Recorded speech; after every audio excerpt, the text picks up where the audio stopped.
Hello, good morning, and welcome to this Dawn Busters Taste Challenge. We have two proof, no age statement rye whiskeys. One is from Indiana, Lawrenceburg, Indiana, George Dickel Rye whiskey, and the other is from across the river, south of the river in Kentucky, Beam Rye, Kentucky Straight Rye whiskey. Okay, so what are the similarities? They're both made in the United States. They're both 90 proof, and they're both rye whiskeys. What are the differences? George Dickel does not say straight rye whiskey. It just says rye whiskey. All right. Charcoal mellowed and chill filtered. So we know it's filtered. It's mellowed through charcoal, which is a type of filtering, and it's also chill filtered. Both processes. I know you're going to say, well, George Dickel is a Tennessee whiskey. Why are you saying Indiana? Well, their whiskey is made in Tennessee, but not the rye. The rye is contracted by a different company in Indiana for Diageo, who owns George Dickel. Okay. Now, Beam-Suntory owns Jim Beam. This rye came out in 2015. I could never find out when the George Dickel rye hit the market, but I know it was older than 2015. This is Kentucky Straight Rye whiskey. Okay. Another thing that's I forgot to say this. Another similarity is they're both no age statements. So that means they're both at least 4 years old. We don't know how old they are, but at least 4.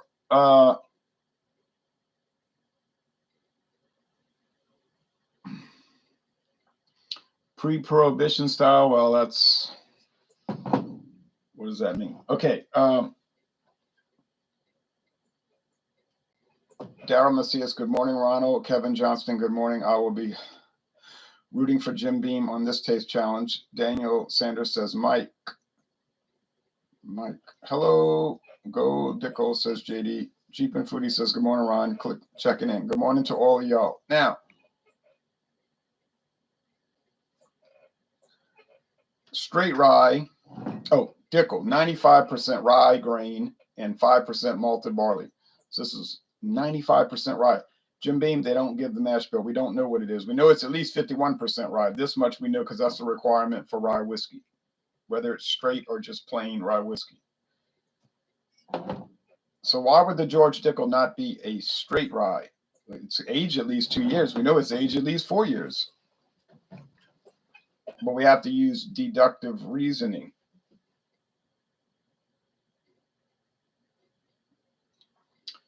And another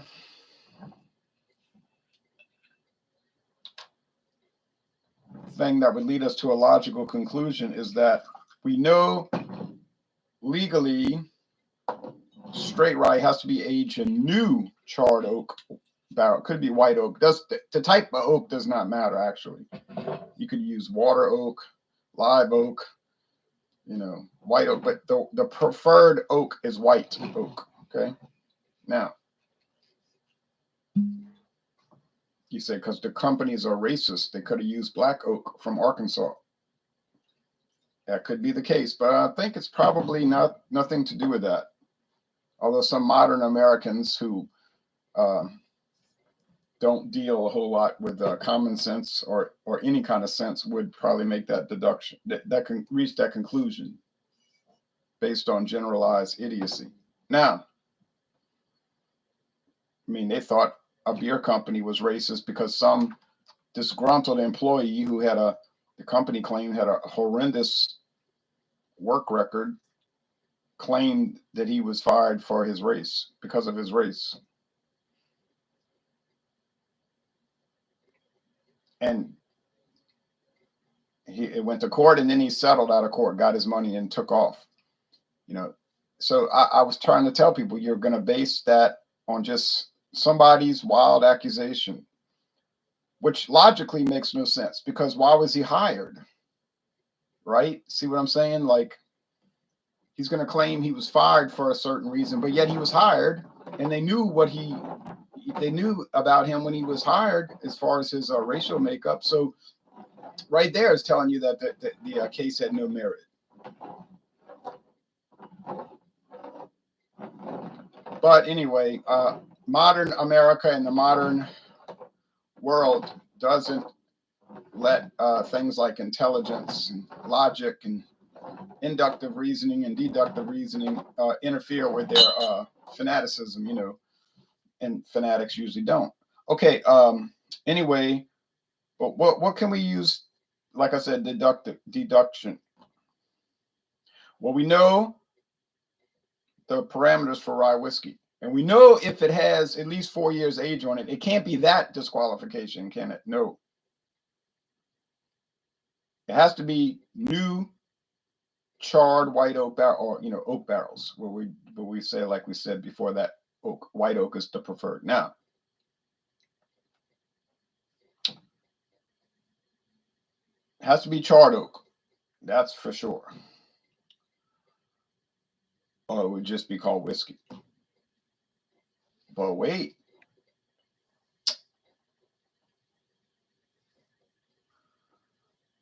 suppose the barrels were used previously, charred, but previously used. Oh, couldn't be straight rye then. But be that as it may, I could be wrong on the qualifications, because I don't quite remember, but I know it's got to be 51% rye. That is without a question.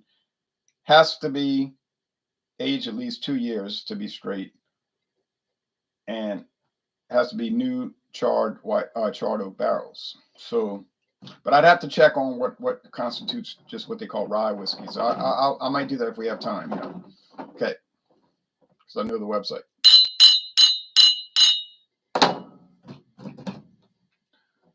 I got the first 2 challenges wrong. I did Old Overhaul, the 80 proof black cap, and I did Old Overhaul 86 proof red cap. Got it wrong twice. Couldn't tell them apart. Why? Why not?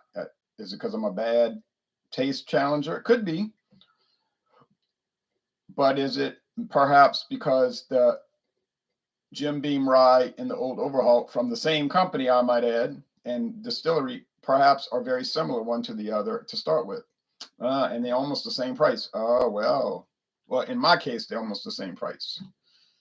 Cost me $1.50 more for the Jim Beam Rye. Now, where you live, I hear people talking about $30 for Jim Beam Rye. I said, $30? You know, like Sazerac Rye. Some stores around here got it for $19.99, and got people on the internet doing videos on YouTube talking about, I had to pay $50. I said, $50? Whoops, I accidentally tasted it because I sloshed it in my mouth. All right, anyway. Aroma. Yeah, spicy rye, pungent, spicy rye grain. You know, not anything remarkable, not anything bad for sure. None of these are bad. It's just like, you just say, oh, smell like rye whiskey. All right. And I've got 2 Canadian rye whiskeys ready to roll too. Yes, I have Hunter Rye, Canadian Hunter Rye, but it's called Hunter Rye. And I have Crown Royal Northern Harvest Rye. And they're ready to, those 2 are ready to go. But we're going to do the United States ryes first, you see. Do they make rye whiskey in Scotland? Well, there's the Johnny Walker High Rye. It's not a rye whiskey. It's a high rye Scotch whiskey. But sure, there's no rule against making rye whiskey in Ireland or Scotland. It's not a popular thing over there, but there's probably some companies that make it that we're not aware of. Well, this one's strong in the nose. Stronger, I do believe. It's more pungent. Let me check. Well, yeah, a little bit. So on appearance, they're both copper color, so it doesn't matter. Identical, really. Aroma, yeah, pretty much the same. And so now the most important part of this, like Swillengrog says, the most important part of the review, the tasting. which would make sense. Which does make sense. Spicy rye bread, grain in this case. But bread and grain and whiskey use some of the same principles in the sense of grain based, and they're fermented first. The bread is not distilled. All right. Well, bread is not fermented. Well, you know what I'm saying. It's given a yeast treatment. It rises because of yeast. And then the whiskey, the beer is fermented because of yeast, and then it's distilled into the beer is still the brewers, I mean the distiller's beer, got no hops added, is distilled into liquor. Actually, I've seen some new whiskeys coming out that use hops. You know, everybody's being creative. You have to be, I guess, because of the flooded market. So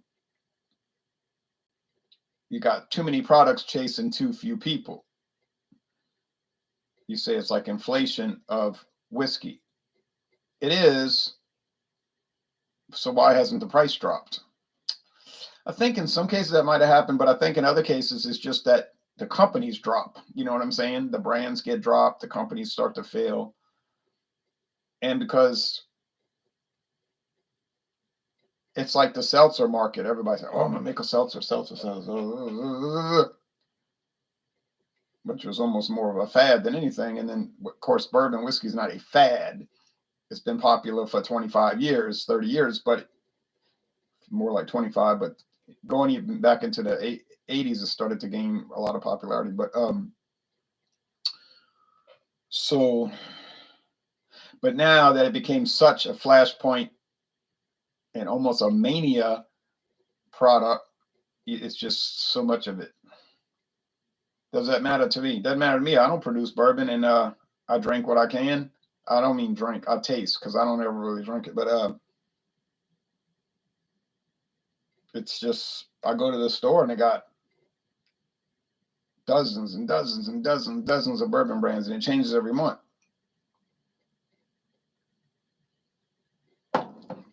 Rye is a lot less popular, you see. It's more of a niche thing. Okay, I know which one is which. The taste reveals. That's the Dickel, and because George Dickel has a strange, I call it Flintstone vitamin flavor, and I've seen other video reviewers who have no connection to me and who I've never spoken to or interacted with in any way, except maybe making comments on their channel. They said the same thing. What is this unusual Flintstone vitamin taste? And Flintstone vitamins have a unique and unusual flavor. So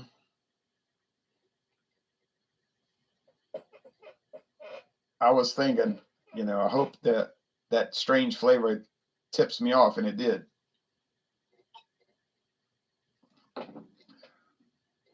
Can't say it's cheating because you look for little signposts, right, along the way to guide you to the waterfall. No, but to guide you to the determination.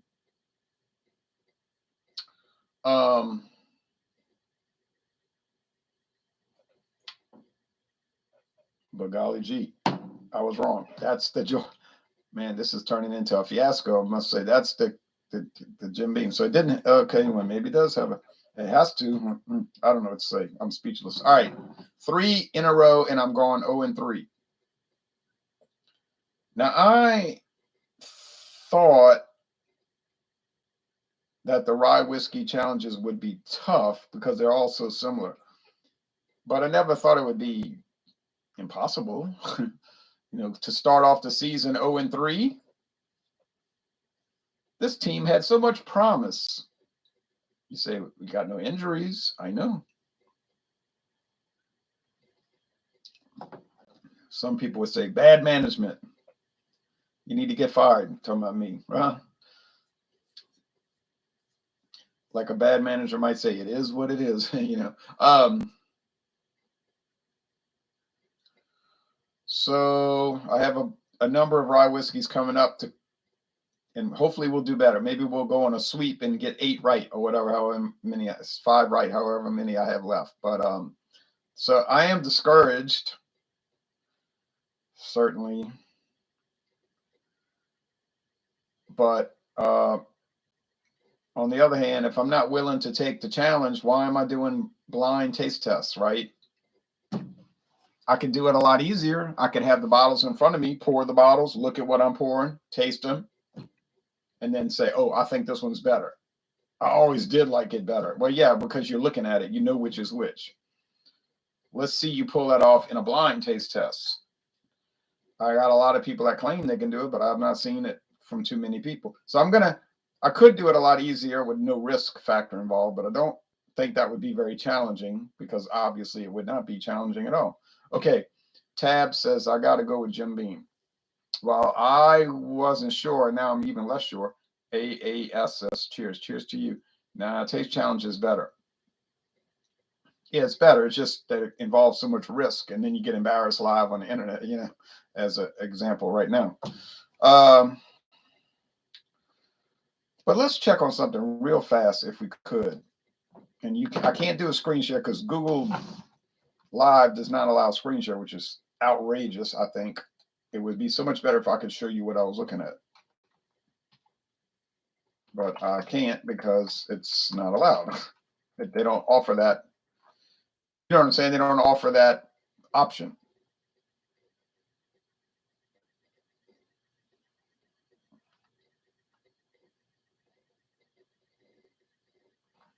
Why are they showing an alert about vaccines on a Tax and Trade Bureau website? Is that how much? I didn't see that before 2021. I didn't see that before 2022. Craft Beverage Modernization Act. What you should know. Oh, these guys here. Okay.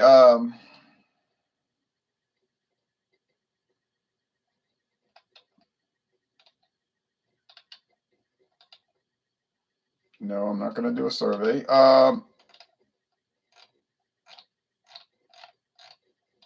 This is actually the wrong section. I got to go to glossary.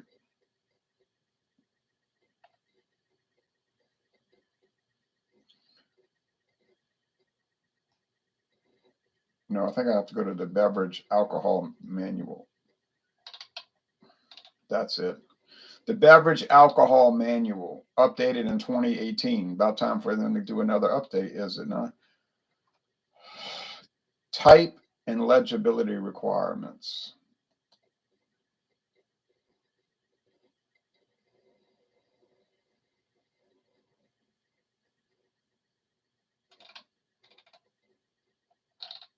That's not right. What am I thinking?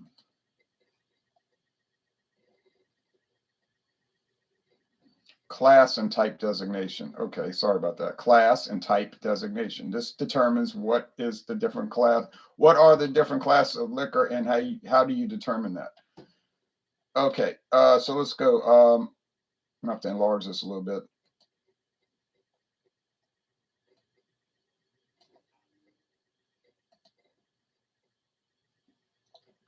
Kevin Johnson, I probably would just go with whichever was less expensive. Yeah, and in my case, well, the Jim Beam was a little less expensive, but I got the George Dickel for $12.50, half price at Walmart. It's usually $25, but for whatever strange, bizarre, unusual, and weird reason, they were offering those bottles for $12.50. So of course, I bought that one and the George Dickel 12. They're both $12.50. I said, I got two bottles for $25 total plus tax. I said, well, that's one of the greatest deals in history. Now, neutral spirits or alcohol. This is a point of contention oftentimes. Spirits distilled from any material at or above 95% alcohol, 190 proof, and if bottled at not less than 40% alcohol by volume, 80 proof. So they have to be distilled at 190 proof, but they can't be bottled less than 40. A lot of people argue about blended whiskey, claiming that it's just vodka. Well, they call it brown vodka. But then, yet the U.S. government has two classes of neutral spirits, vodka and grain spirits. If they were the same thing, wouldn't they just list them together as one thing? But let's look what it says about vodka. It says neutral spirits distilled or treated. All right, this like the Bible says, this requires wisdom. You know, You can't just be a fly off the handle fool. Neutral spirits distilled or treated after distillation with charcoal or other materials so as to be without distinctive character, aroma, taste, or color. So they're distilled after distillation. That means what? Double distilled. Some of those vodkas are 7 times distilled, right? Or treated after distillation with charcoal or other materials. So they oftentimes, they'll say what? 4 times filtered in charcoal. Okay.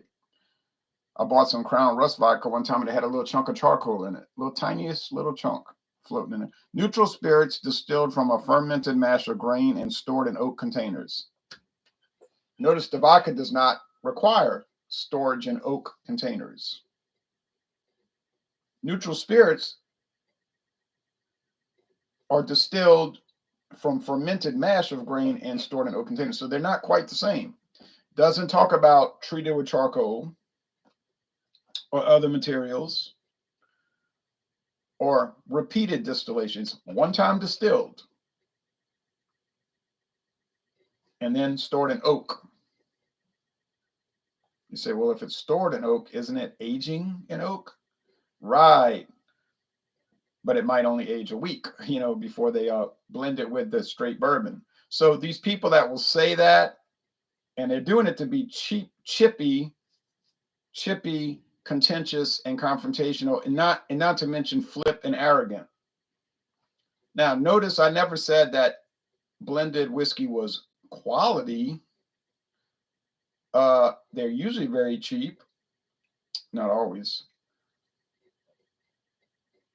But it's not brown vodka. So you need to check yourself, like they say, before you wreck yourself. You know what I'm saying? Just know what you're talking about at least. Instead of trying to be a whiskey snob and failing miserably at it. Now let's look what it says about rye whiskey, shall we? Whiskey produced at not exceeding 160 proof. You can't make it at higher than 160 proof. From a fermented mash of not less than 51% rye and stored at not more than 62.5% alcohol by volume, 125 proof. Well, there aren't too many 125 proof rye whiskeys on the market. I'm dealing with 90 proof. In charred new oak containers. Charred new oak containers. Well, this is strange. That's what I was thinking. It's very strange. So it has to be charred new oak. To be rye whiskey, it has to be charred new oak.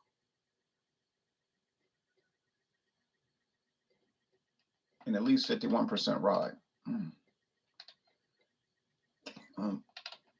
Straight rye. Stored in charred new oak containers for 2 years or more.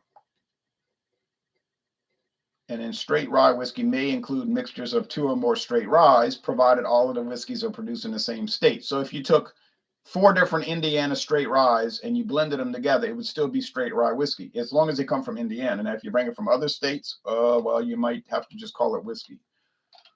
You could call it high rye whiskey, but okay. Well, this is even more confusing. If somebody could give me some advice, I'd really appreciate it, because boy.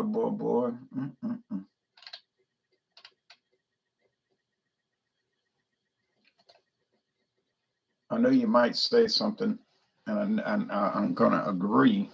$12.50 is an insane deal. Sheesh, I know. I couldn't believe it myself. Rubsky Boobsky says, you to you. Now, so the only conclusion I can reach, and it's totally not conclusive, but for whatever reason, and I don't even know if this is legal, George Dickel Rye whiskey is just calling it rye whiskey, and they're not choosing to call it straight rye.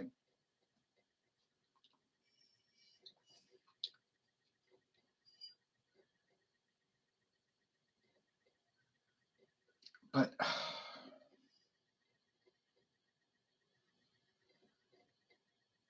is that even allowed? I mean, would you have to call it straight rye? If it was straight rye, you couldn't just call it rye. I don't know. All I know is nowhere, and I mean nowhere on this.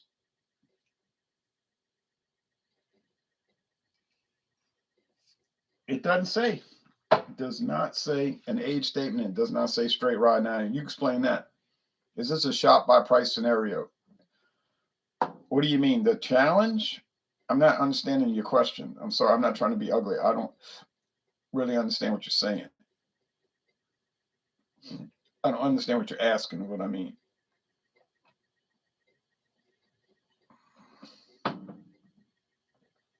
Let's try this again.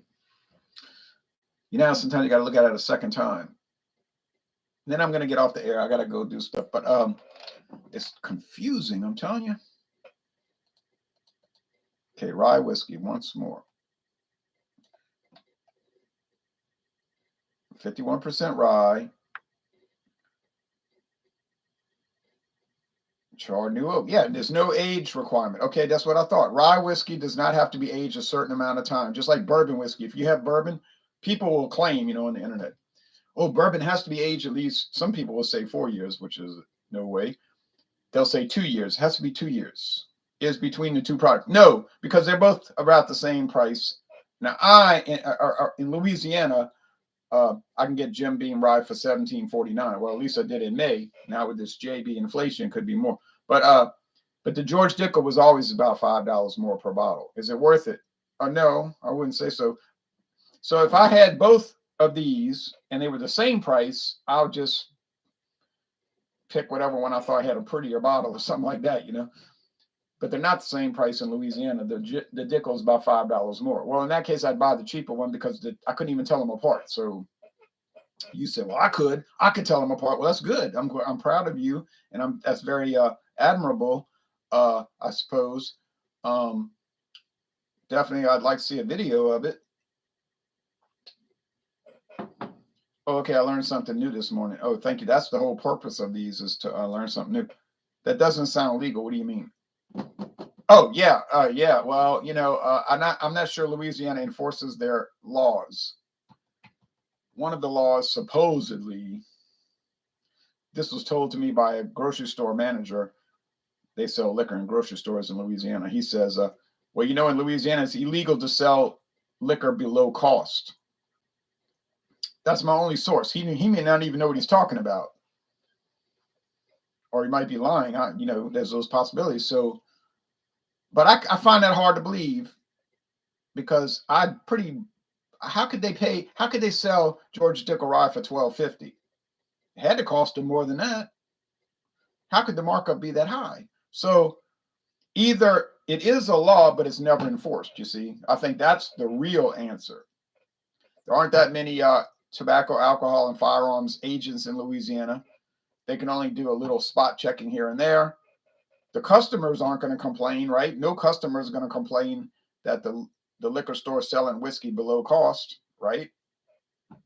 Or tequila, or whatever. The only people that would ever complain would be competing stores, saying we're being undercut by this company, violating the law, whatever. But if the store doesn't know about it, they're not going to complain because they're not aware of it. So, and then they might not complain because then they might want to do it one day. You see what I'm saying? You know, when Dixie might say, we can't complain, we might do that one day. This, I bet it's answers that I cannot give because I don't know the answer. Okay, I learned something new this morning. The old Jim Beam Rye label was yellow from 20 years ago. It was yellow. I saw some photos of that. I couldn't get over that. I said, look at this. This is strange. Panthers rule says, you, Bubba, on my morning run. Excellent. I'm about to go on a walk. Let's hope the Saints beat the Panthers twice this year, you know? All right.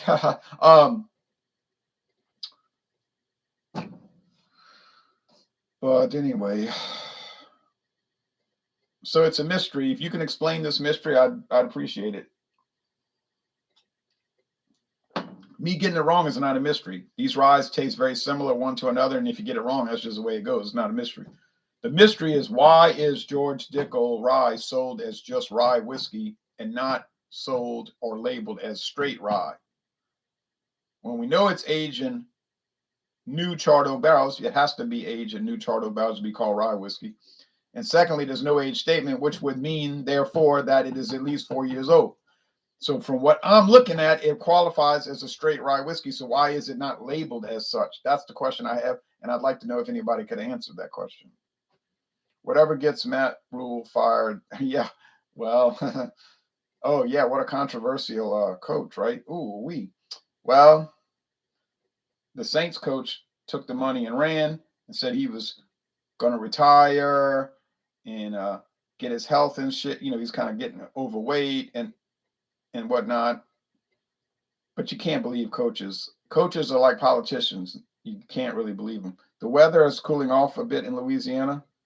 No, no way. Maybe in October. The weather has cooled down in the Carolinas a little. Yeah, maybe in October it will. In July and August here, in September, no. You might get a slight cool off in late September here. That's questionable. All right, thanks everybody. Sorry I got it wrong again.